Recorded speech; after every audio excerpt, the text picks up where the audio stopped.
Disinilah Iva ngelihat sosok nenek tua itu berdiri persis di depan rumah Iva sambil mengunyah daun sirih. Terus si nenek tua ini ketawa ngakak dan ketawanya masih persis seperti ketawanya Mak Lampir.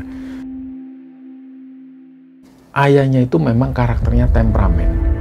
Ayah seperti ini itu gara-gara sering memperlakukan benda-benda pusaka ini terlalu berlebihan.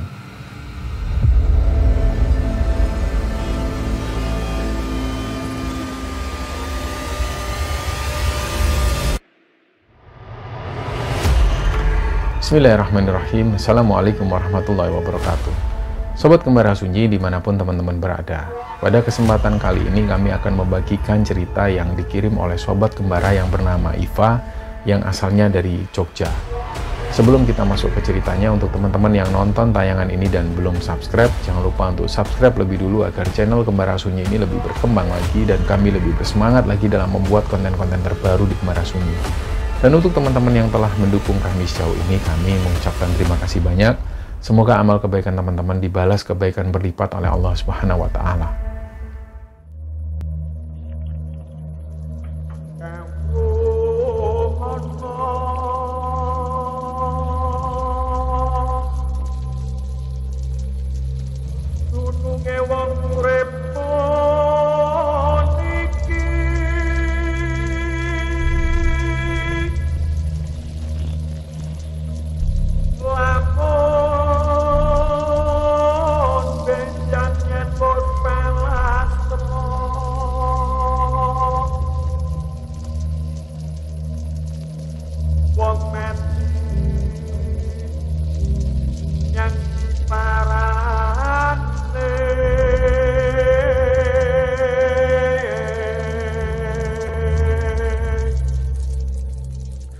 Cerita di episode kali ini teman-teman. Cerita ini dibagikan oleh Sobat Kembara yang bernama Hanifah. Biasa dia dipanggil dengan panggilan Iva. Iva ini asalnya dari salah satu dusun di daerah pesisir di Jawa Tengah. Memang sengaja dalam hal ini Iva ini nggak mau menyebut dengan jelas nama daerahnya. Jadi supaya tetap menjaga privasi warga yang ada di sana. Jadi Iva ini teman-teman dilahirkan di dusun tersebut. Kita sebut nama dusun ini Dusun Pari. Mayoritas warga di Dusun Pari ini adalah nelayan. Nah, sebagian anak-anak mudanya itu banyaknya ini pergi merantau. Merantau bahkan sampai ke luar negeri untuk jadi TKW dan juga TKI.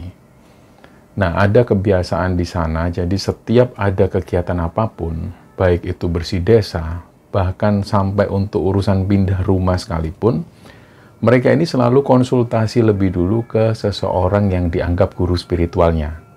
Tapi guru spiritual ini nggak terbatas pada satu orang ya, banyak orang-orang yang seperti ini di sana. Sedangkan Iva sendiri, dia ini sudah mondok dari sejak SMA. Dia mondok di sebuah pondok pesantren putri di daerah Jawa Timur. Nah, setiap kali Iva pulang kampung ke dusunnya itu, Iva sebenarnya resah dengan perilaku orang tuanya terutama. Jadi orang tua Iva ini masih percaya betul dengan orang-orang yang dianggap sakti, terutama ayahnya.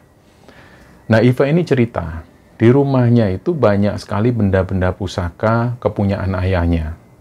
Sebenarnya Iva sendiri nggak masalah dengan benda-benda pusaka itu, tapi yang menjadi masalah, karena ayahnya ini selalu memperlakukan benda-benda pusaka ini terlalu berlebihan. Dimandikan dengan air kembang, dan itu dimandikan setiap hari Kamis malam Jumat.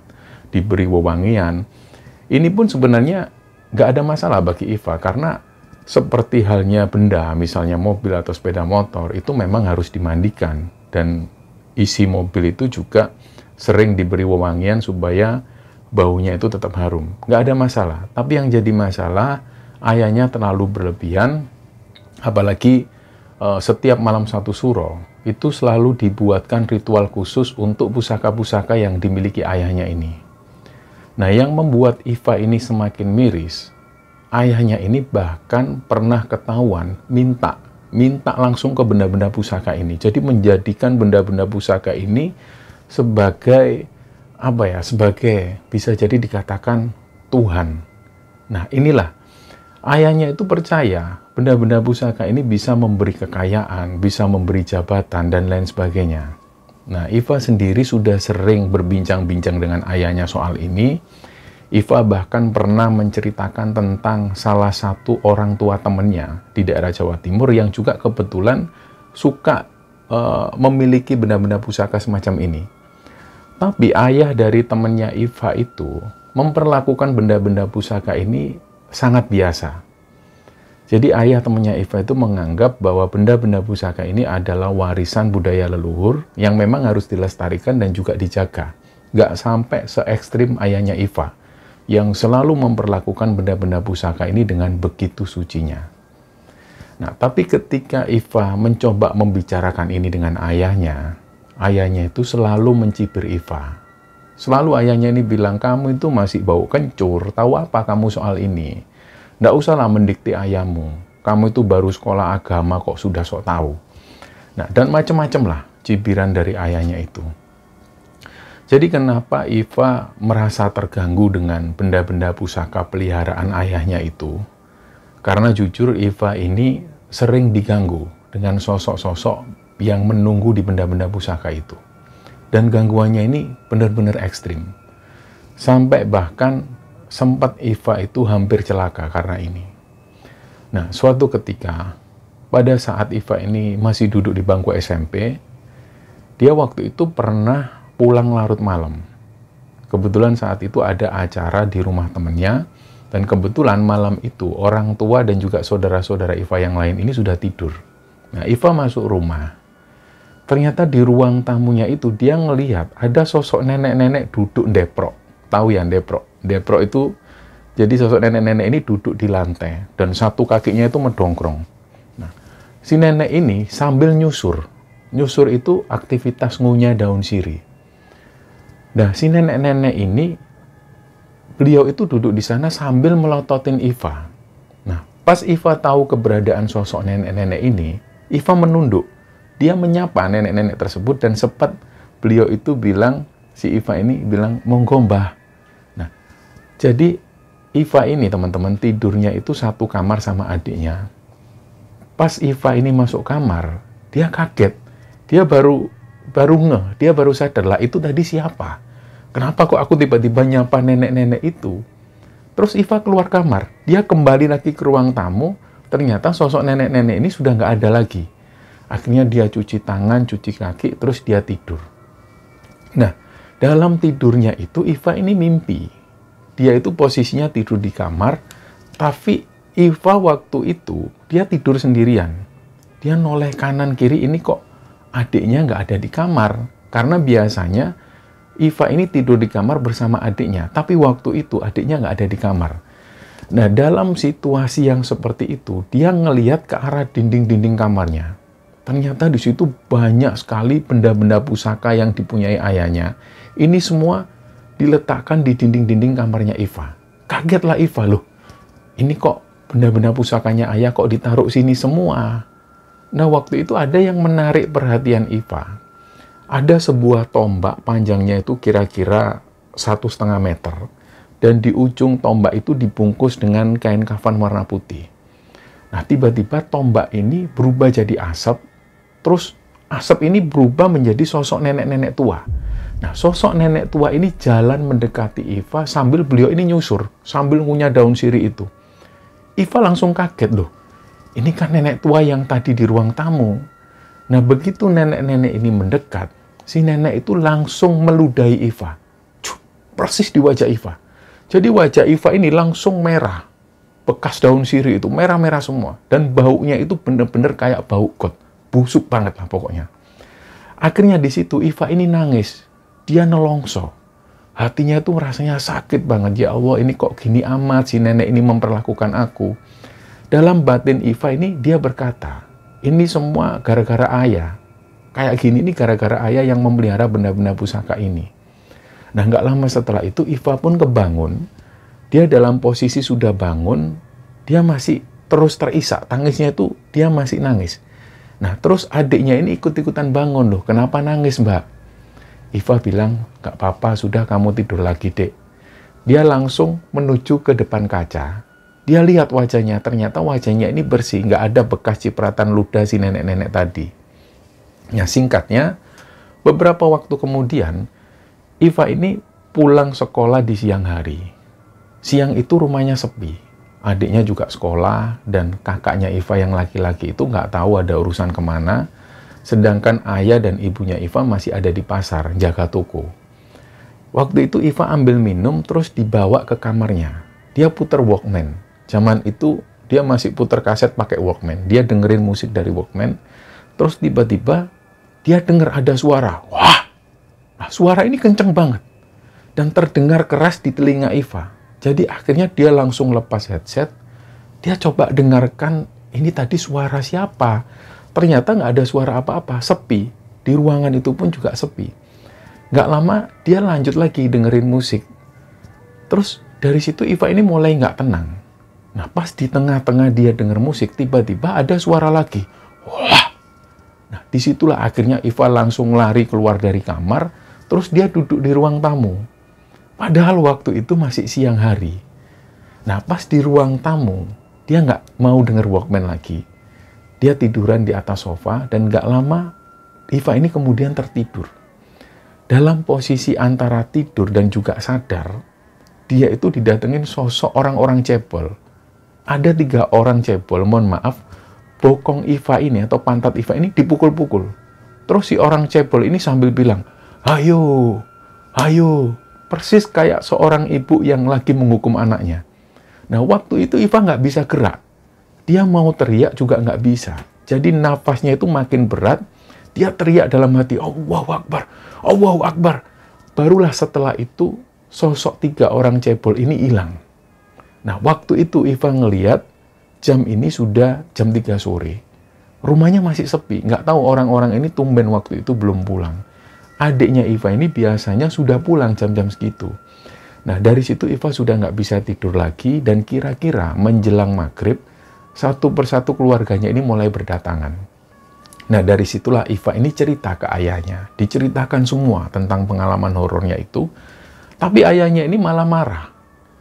Terus beliau ini bilang, ya itu akibat kamu selalu ketakutan. Akhirnya kamu ditakutin beneran kan? Lihat itu Mas sama adikmu. Mereka aja nggak pernah ditakutin. Nah, tiba-tiba adiknya Iva yang namanya Dewi ini bilang, loh aku pernah ditakutin kok ya sama sosok Gondoruo. Nah, dia itu yang jaga kerisnya ayah itu loh. Waktu itu semua langsung diem, kaget dengar adiknya Iva ngomong seperti itu. Nah, Iva langsung tanya ke adiknya, kamu ditakutin gimana, Dek? Langsung dari situ, si Dewi adiknya Iva ini cerita. Dia waktu itu kan masih kelas 6 SD. Jadi Dewi ini cerita, waktu itu Dewi ini tidur sendirian di kamar, dan Iva belum pulang. Tiba-tiba badan Dewi ini terasa berat, nggak bisa nafas.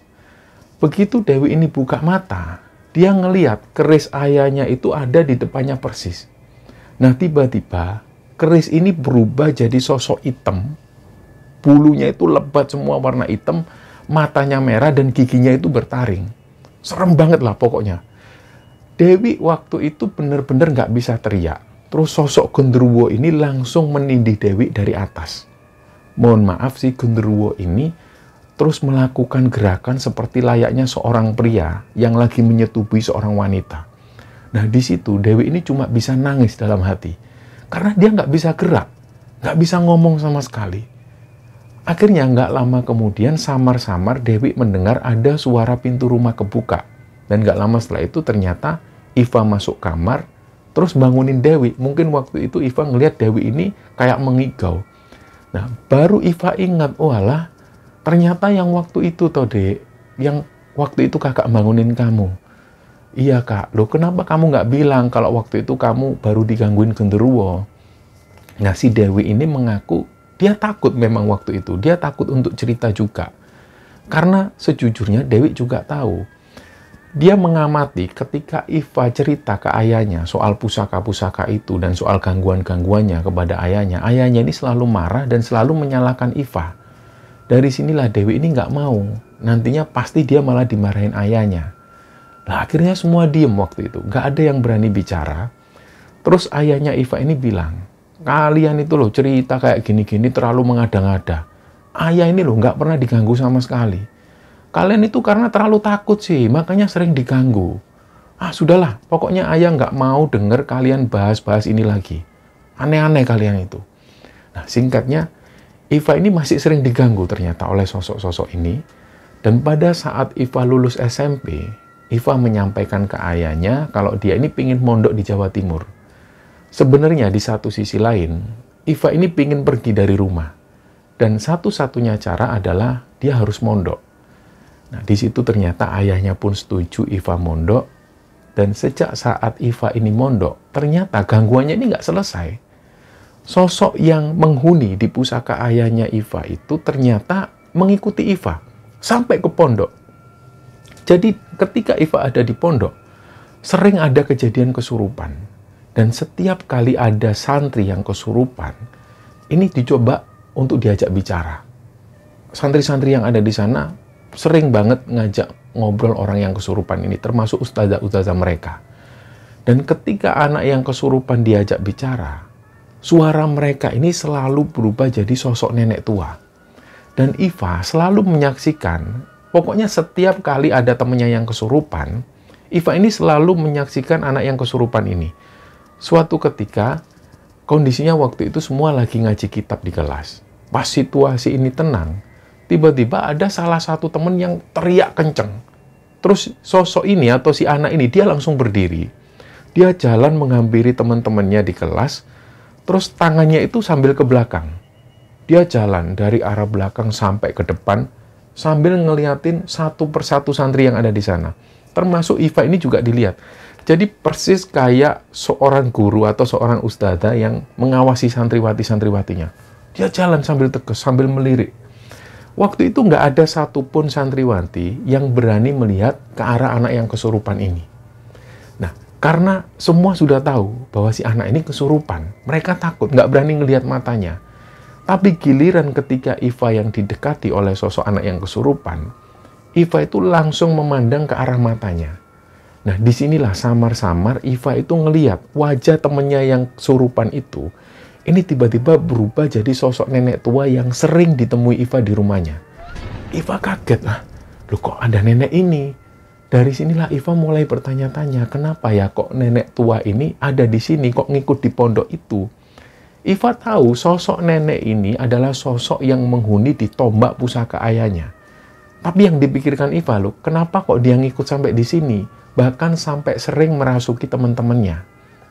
Nah, dari situ Iva memberanikan diri. Dia tatap terus matanya. Dan akhirnya Iva ini bilang, aku rawedi karo kowe. Nyingkrio. Rupamu lo elek, rupamu elek. Nah, Iva berani ngomong seperti itu karena dia merasa nggak sendirian. Banyak teman-teman yang lain.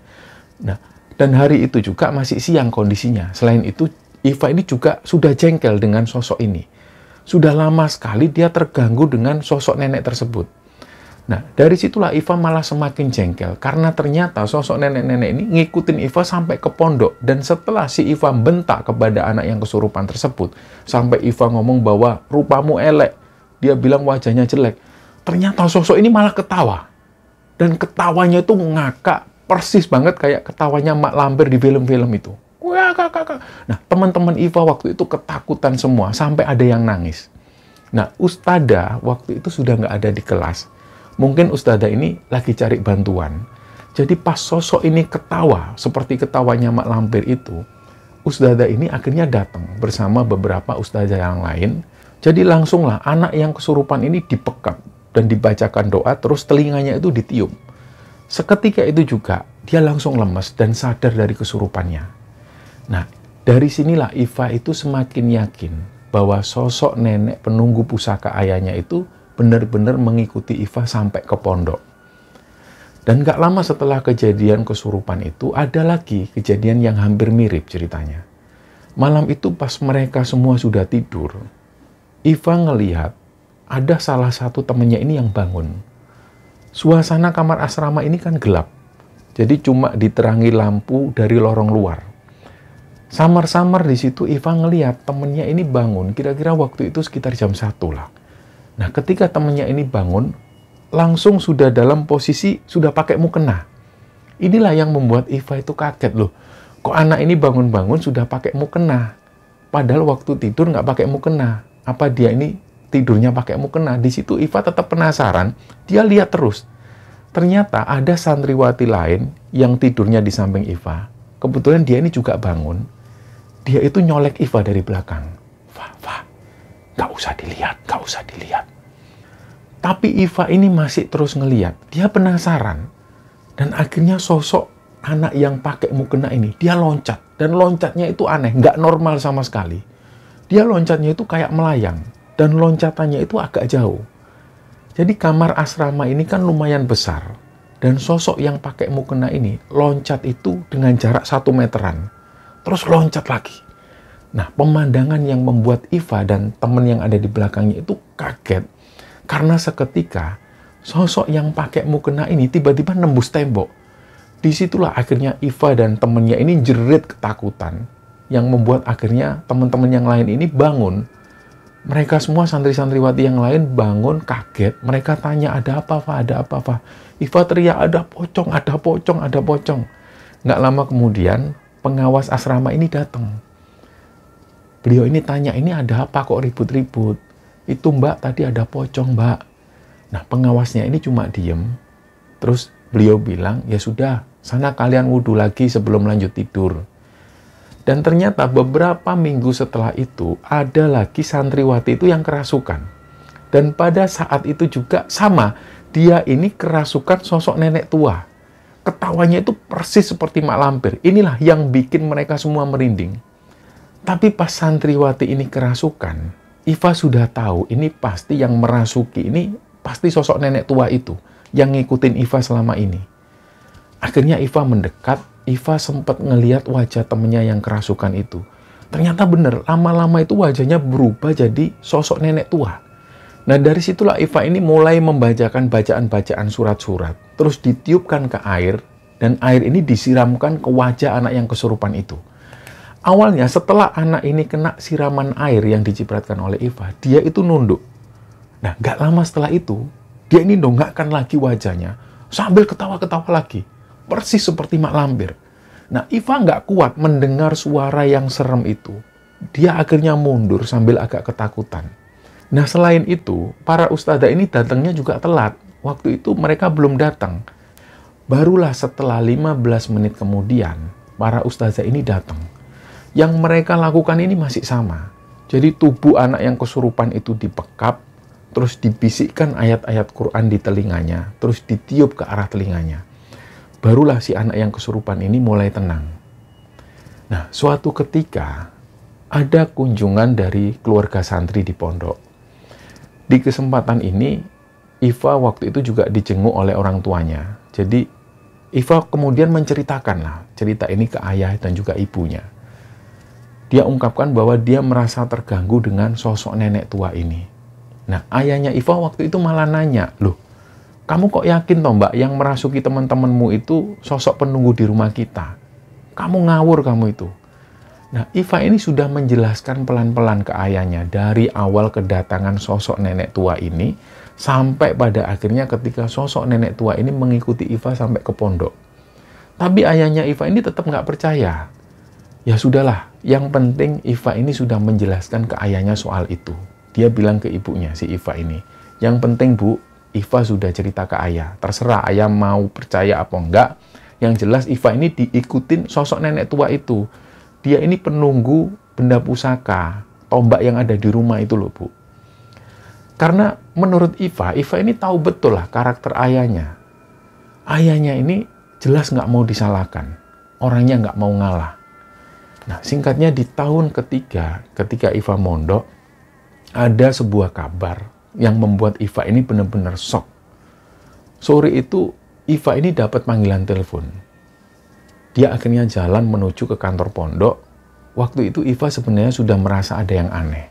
Karena nggak biasanya orang rumah ini telepon.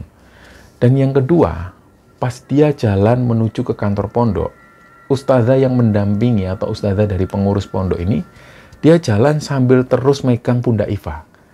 Dan pas dekat ke kantor, ustazah ini bilang ke Iva, Fa, kamu yang sabar ya, Fa, yang sabar. Nah, disitulah perasaan Iva ini sudah mulai nggak tenang. Ini ada apa? kok sampai Ustadzah juga ngomong seperti ini. Diangkatlah telepon itu, terus di situ Iva mendengar ibunya ini nangis sesenggukan. Begitu Iva ngomong halo, tangisan ibunya ini semakin pecah. Dan disinilah ibunya bilang, "Fa, Dewi meninggal, Fa, adikmu meninggal, Fa. Ya Allah, ampuni aku Gusti." Ibunya nangis terus. Nah, Iva ini langsung terbayang wajah adiknya, si Dewi. Dia belum tahu penyebab Dewi meninggal secara mendadak itu apa. Iva nggak tahu. Yang Iva tahu, Dewi ini nggak pernah sakit. Nah, setelah itu ibunya ini langsung nutup telepon. Dari arah belakang, Ustadzah bilang ke Iva, "Fa, tiap-tiap jiwa itu akan mati. Kamu yang ikhlas ya, nak. Nanti kamu pulang ditemenin Mas Urip dan juga Ustadzah Wiji. Nanti kamu diantar sampai ke rumah.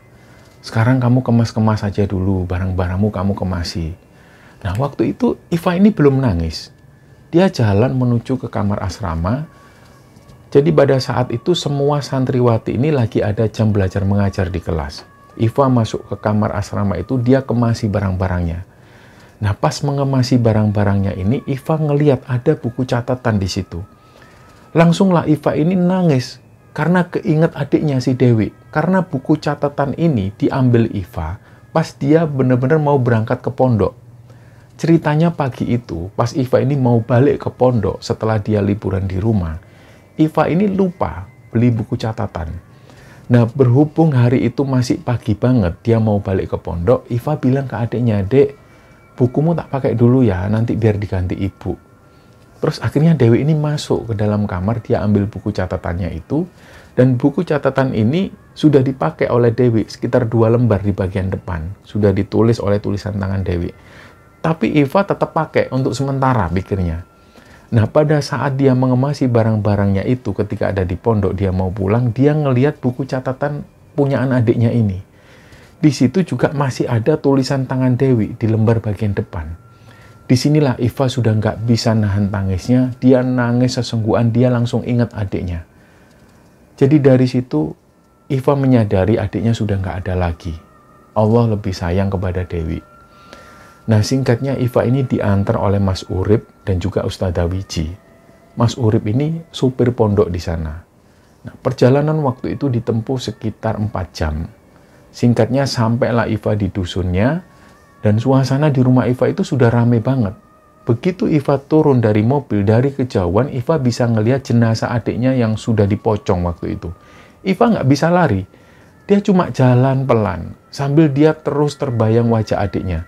Tiba-tiba dia bisa mendengar suara adiknya, ketawanya yang khas, dan juga kejahilan-kejahilannya.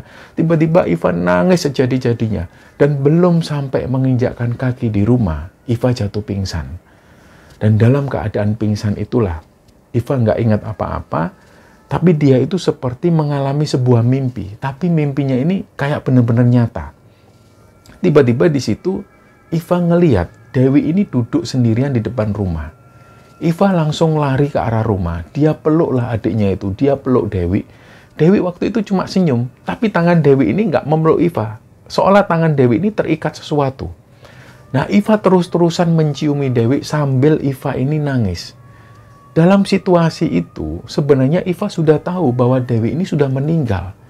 Jadi dari situ, dengan kesadaran yang penuh, Iva terus menciumi adiknya sampai benar-benar Iva ini puas. Terus Dewi ini membisikkan sesuatu ke telinga Iva. Mbak, ngaliyo mbak, wongi teko. Nah, mata Dewi itu kelihatan takut sambil ngelihat ke arah depan. Jadi akhirnya Iva pun noleh ke arah depan. Disinilah Iva ngelihat sosok nenek tua itu berdiri persis di depan rumah Iva sambil mengunyah daun sirih. Terus si nenek tua ini ketawa ngakak dan ketawanya masih persis seperti ketawanya Mak Lampir. Nah, Iva langsung marah. Dia ambil apapun yang ada di situ.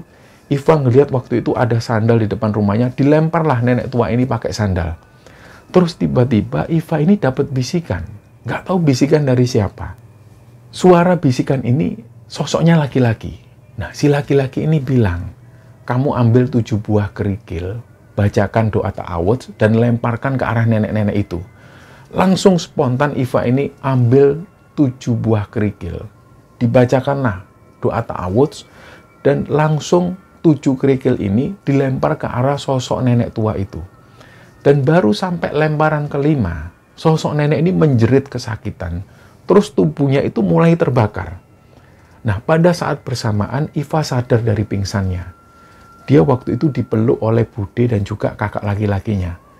Di situ Iva bingung mencari ibunya. Mas, ibu mana mas? Ibu mana? Terus kakaknya ini bilang, ibu sakit dek di kamar. Ibu nggak bisa bangun, Fa. Nah, yang pertama dituju Iva, ketika Iva ini sadar dari pingsannya, dia langsung menuju ke jenazah adiknya. Dia ciumilah jenazah si Dewi itu. Dan setelah itu Iva ambil wudhu, terus dia kemudian membacakan beberapa surat di Quran untuk jenazah adiknya itu. Setelah itu Iva masuk ke kamar. Dia lihat kondisi ibunya yang waktu itu sudah terbaring di kasur. Wajah ibunya ini pucat, badannya juga panas. Dia bilang ke kakak laki-lakinya itu, Mas, kok ibu nggak dibawa ke puskesmas? Ya nanti dek, setelah jenazah Dewi dimakamkan. Nah, terus Iva tanya lagi, bapak mana mas? Nah, kakak laki-lakinya Iva ini cuma diem. Terus dia langsung pergi. Nah, sampai jenazah Dewi ini dibawa menuju ke pemakaman, Iva belum sempat ketemu bapaknya. Dan Iva nggak melihat sosok bapaknya.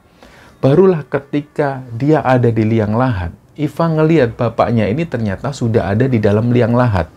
Singkatnya, jenazah Dewi ini pun dimakamkan, dan setelahnya mereka semua pulang ke rumah masing-masing. Pas ada di rumah, Iva terus mengompres ibunya. Hari itu kebetulan nggak ada kendaraan. Nah, kakak laki-lakinya Iva waktu itu sempat bilang ke Iva, dia ini masih berusaha cari pinjaman mobil tetangga desa. Nah, nggak lama setelah itu, kakaknya ini bawa mobil Cherry. Dia pinjam dari tetangganya. Akhirnya dari situ dibawalah ibunya ini menuju ke puskesmas. Nah, sesampainya di puskesmas, pihak dari puskesmas itu langsung ngasih rujukan supaya ibunya ini segera dibawa ke rumah sakit. Akhirnya dibawalah ibunya ini menuju ke rumah sakit, jaraknya agak jauh dari dusun mereka tinggal. Dan sesampainya di rumah sakit, ibunya terpaksa harus diopnam karena kata dokter ibunya Iva ini sakit tipes. Dan memang harus diopnam supaya bisa istirahat total. Dan sekitar 12 hari, ibunya ini berada di rumah sakit, dirawat di sana. Setelah itu kondisi ibunya ini mulai membaik dan diperbolehkan pulang. Nah, ada sebuah kejadian yang membuat Iva ini agak heran. Setiap ayahnya menjenguk ibunya di rumah sakit, ayahnya ini nggak mau menjaga ibunya, nggak mau nginep. Ayahnya selalu memilih untuk pulang. Jadi karena hal inilah, Iva itu belum bisa kembali ke pondok. Nah, pas ibunya ada di rumah dan kondisi ibunya sudah bisa diajak ngobrol, Iva sempat tanya ke ibunya, Bu, kenapa kok ayah nggak mau nginep di rumah sakit waktu ibu dirawat di sana? Nah, ibunya ini diem. Dan nggak lama setelah itu, kakak laki-lakinya Iva ini datang. Dia langsung ngajak ngobrol Iva di ruang tamu. Nah, begitu Iva ada di ruang tamu, diajaklah ngobrol oleh kakaknya. Disinilah akhirnya kakak laki-lakinya Iva itu cerita. Jadi ketika Iva ada di pondok, Dewi ini kan selalu tidur sendirian di kamarnya. Dan setiap malam Dewi itu selalu mengigau. Bahkan Dewi ketika mengigau itu sampai ketakutan. Ketika ditanya, Dewi selalu bilang dia ini didatengin sosok nenek tua. Dan nenek tua itu selalu mau mencekik Dewi. Hal ini sebenarnya sudah disampaikan ibunya Dewi kepada ayahnya. Tapi ayahnya itu selalu seperti itu.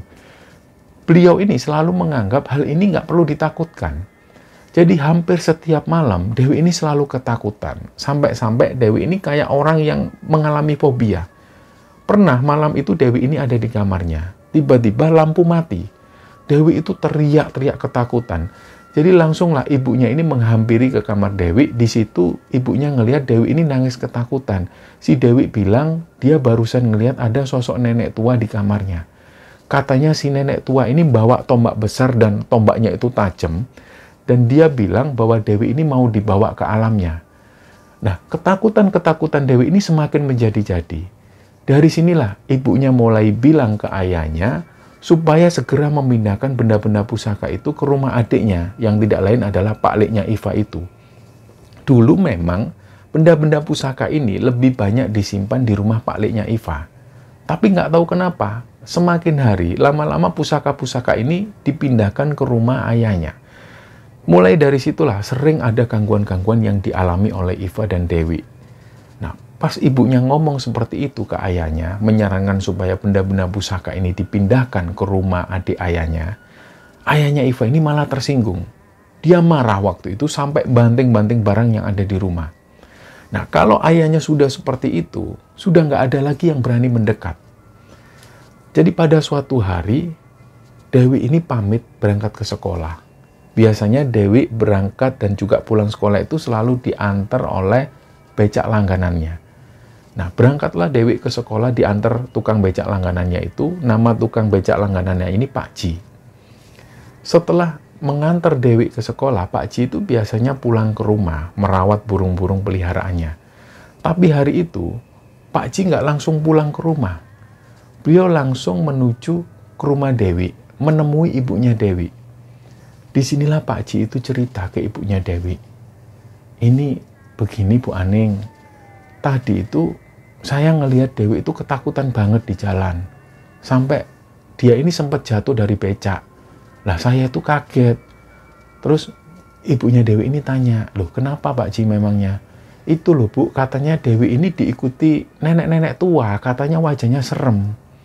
Lah Mbak Dewi ini nggak 1-2 kali cerita ini ke saya Bu, soal nenek tua ini. Jadi saya sempat tanyakan akhirnya ke teman saya yang ngerti. Nah kata teman saya, sosok nenek tua yang sering nakut-nakutin Dewi itu, dia ini menghuni benda pusaka. Dia itu yang menunggu tombak tua di rumah ini loh Bu. Lah saya sendiri ini juga nggak mau ngomong Bu. Saya nggak berani Bu Aning. Karena kan Bu Aning tahu Bapak itu kayak gitu orangnya. Nah dari sini terus ibunya Dewi ini bilang, ya sudah Pak Ji, nanti biar saya yang ngomong ke bapaknya anak-anak. Nah siang itu Pak Ji ini mau menjemput Dewi pulang sekolah. Dari kejauhan Pak Ji ini sudah ngelihat Dewi itu tiba-tiba lari ketakutan ketika keluar dari sekolah. Nggak tahu ketakutan karena apa. Yang jelas Dewi itu lari kayak dikejar sesuatu. Jadi langsung Pak Ji ini turun dari becak. Terus Pak Ji manggil-manggil Dewi. Mbak Dewi, jangan lari Mbak, jangan lari, hati-hati Mbak. Pak Ji ini teriak-teriak seperti itu karena Dewi waktu itu larinya kenceng banget. Apalagi di depan sekolah Dewi ini jalan raya 2 arah. Dan lalu lintasnya itu juga lumayan padat. Belum sempat Pak Ji ini lari menemui Dewi itu, Dewi ini akhirnya keserempet mobil, dia jatuh ke aspal dan dari arah berlawanan datanglah bis. Langsung tubuh Dewi ini dilindas bis dan tewas seketika di sana. Semua yang ada di situ waktu itu teriak-teriak histeris. Pak Ji ini lari mendekat ke arah Dewi, jadi bagian kakinya Dewi ini sudah hancur, kepalanya juga terbentur aspal. Singkatnya pihak sekolah memanggil ambulan dan gak lama kemudian jenazah Dewi ini dibawa ke rumah sakit. Nah ketika ibunya Dewi mendengar kabar bahwa Dewi ini meninggal, ibunya Dewi ini nggak henti-hentinya menangis dan terus-terusan menyalahkan ayahnya Dewi. Nah ayahnya waktu itu cuma diem, nggak ngomong apapun. Jadi ada sebuah situasi di mana waktu itu sebelum ibunya ini mengabarkan berita kematian Dewi kepada Iva, ibunya mau nelpon ke pondok, ternyata di situ ibunya ini sempat minta cerai. Nah, beliau sudah nggak betah sebenarnya berumah tangga dengan ayahnya karena sudah sering kali ayahnya itu setiap kali diingatkan soal benda-benda pusaka ini, beliau selalu marah. Dan sampai pada puncak-puncaknya membuat Dewi ini benar-benar ketakutan dan menyebabkan Dewi ini tewas. Di situ kakak laki-lakinya Dewi ini juga bilang, ayahnya itu memang karakternya temperamen. Ayah seperti ini itu gara-gara sering memperlakukan benda-benda pusaka ini terlalu berlebihan. Kakak laki-lakinya si Iva ini juga bilang bahwa bisa jadi mental ayahnya ini juga terpengaruh dengan sosok-sosok yang tinggal di benda pusaka itu. Dan setelah mendapat cerita ini dari kakak laki-lakinya, Iva jadi ikut-ikutan jengkel sama ayahnya. Iva memandang bahwa ayahnya ini kok orang yang egois sekali, mementingkan dirinya sendiri. Ketika ada anggota keluarga yang berpendapat, selalu dia tolak. Bahkan mereka selalu kena marah. Iva sendiri ini nggak tahu akan seperti apa rumah tangga ibu dan ayahnya setelah itu. Nah, singkatnya, berjalannya waktu, Iva waktu itu masih ada di rumah. Dia belum kembali ke pondok. Dia coba bicara sama ibunya. Ibunya waktu itu bilang, kalau ayahmu nggak mau menceraikan ibu, biar ibu yang pergi dari rumah ini. Ibu pulang aja lah, kembali ke orang tuanya ibu di Jawa Timur. Nah, tiba-tiba sore harinya, ayahnya Iva ini pulang ke rumah. Beliau datang dengan wajah yang kusut banget. Dari situ ayahnya Iva ini langsung duduk persis di depan ibunya Iva. Beliau minta maaf atas semua kesalahannya. Beliau minta maaf karena selama ini tidak mendengar keluhan dari anak dan istrinya. Dan mulai sejak saat itu, ayahnya ini berjanji akan meninggalkan benda-benda pusaka tersebut. Nah, setelah ngobrol beberapa saat, ibunya Iva ini pun memaafkan. Gak butuh waktu lama, kakak laki-laki Iva waktu itu diperintah ayahnya untuk membereskan semua benda-benda pusaka yang ada di rumahnya. Mulai dari benda pusaka yang besar sampai benda pusaka yang kecil, disuruh membereskan semua. Dan pada saat itu ayahnya ini rencananya mau membuang benda-benda pusaka ini ke laut. Tapi kakak laki-lakinya Iva ini sempat melarang. Kakak laki-lakinya Iva ini menyarankan supaya benda itu diletakkan aja kembali ke rumah Pak Leknya. Tapi ayahnya ini tetap nggak mau. Nah, disinilah akhirnya kakak laki-lakinya Iva ini bilang, ya, ayah ini kok masih tetap kaku, tetap nggak mau mendengar saran dari anak-anaknya ayah. Setelah semua peristiwa ini dialami keluarga kita, kok ayah masih kayak gini ya? Ayah kok tetap egois? Nah, di situ ayahnya ini diem. Ya sudahlah mas, kamu aja yang nganter ke rumah Pak Lekmu. Terus bilang sama Pak Lekmu, kalau sampai sosok-sosok penunggu benda pusaka ini ganggu keluarga ayah lagi, tak buang semuanya ke laut. Nah, singkatnya benda-benda pusaka ini pun dibawa oleh kakak laki-lakinya Iva itu menuju ke rumah Pak Leknya. Di sini kakak laki-laki Iva juga menyampaikan kepada Pak Leknya pesan dari ayahnya itu. Lek, ini ayah minta tolong benda-benda pusaka ini tolong dinetralisir, Lek. Ayah nggak mau penunggu benda pusaka ini ganggu keluarga kita lagi. Nanti kalau masih ganggu, benar-benar ganggu, benda-benda pusaka ini mau dibuang ke laut sama ayah. Nah, Pak Leknya itu sambil ketakutan bilang, oh ya leh, gampang leh. Setelah beberapa lama Iva ada di rumah, Iva pun kemudian balik lagi ke pondok. Ketika ada di pondok, nggak ada lagi santriwati-santriwati yang kerasukan. Dan dari sini Iva juga nggak pernah lagi didatengin oleh sosok nenek tua itu. Akhirnya Iva ini mulai berpikir kembali, dia kilas balik. Semenjak benda-benda pusaka itu ada di rumahnya Iva, anggota keluarga yang ada di sana ini sering diganggu, terutama Iva dan Dewi. Dan sampai puncak-puncaknya membuat Dewi itu jadi sering ketakutan dan berakhir dengan tewasnya Dewi kecelakaan. Nah, Iva yakin waktu terjadinya kecelakaan itu, Pak Ji kan sempat bilang bahwa waktu itu Dewi ini lari ketakutan kayak dikejar sesuatu. Iva yakin itu jelas karena Dewi ini lagi dikejar oleh sosok nenek tua itu, sampai membuat Dewi ini ketakutan lari. Dan akhirnya, Iva juga berpikir setelah benda-benda pusaka ini diletakkan kembali ke rumah Pak Leknya, gangguan-gangguan di rumah ini sudah nggak ada lagi. Ketika ada di pondok, Iva juga nggak pernah lagi melihat ada santriwati yang kesurupan. Iva sudah merasa bahwa sosok nenek tua ini nggak mengikuti dia lagi. Dan semenjak ayahnya itu meninggalkan hobinya ini, beliau itu jadi lebih fokus berjualan di pasar. Jualan itu jadi lebih rame, dan nggak sampai setahun setelah itu, ayahnya ini bisa membeli 1 kios lagi di pasar. Nah, teman-teman sekalian, mempunyai dan juga menyimpan benda-benda pusaka itu nggak ada salahnya. Bahkan ini sudah menjadi kewajiban kita untuk terus menjaga warisan budaya leluhur bangsa. Seperti misalnya memandikan benda-benda seperti keris, tombak, dan lain sebagainya. Ini juga merupakan bentuk kita merawat benda-benda pusaka tersebut. Seperti halnya kita punya mobil, punya sepeda motor, kan memang harus dicuci, harus dimandikan, dikasih wangian biar nggak bau apek. Nah, sama halnya seperti kita mempunyai benda pusaka ini. Apalagi benda pusaka ini materialnya umumnya dari besi dan campuran material yang lain yang memang harus diperlakukan secara khusus. Nah, yang menjadi masalah adalah ketika kita menganggap benda-benda pusaka ini adalah benda yang seharusnya kita puja. Nah, ini yang keliru. Seperti halnya ayahnya Iva yang menganggap benda-benda pusaka itu bisa memberi beliau kekayaan dan juga kekuatan. Karena yang memberi kekuatan ini hanyalah Allah. Yang memberi rezeki hanya Allah. Nah, cerita inilah teman-teman yang dibagikan oleh Iva di Kemara Sunyi, dan saat ini Iva ini sudah berumah tangga dan tinggal bersama suami dan 2 orang anaknya di Jogja.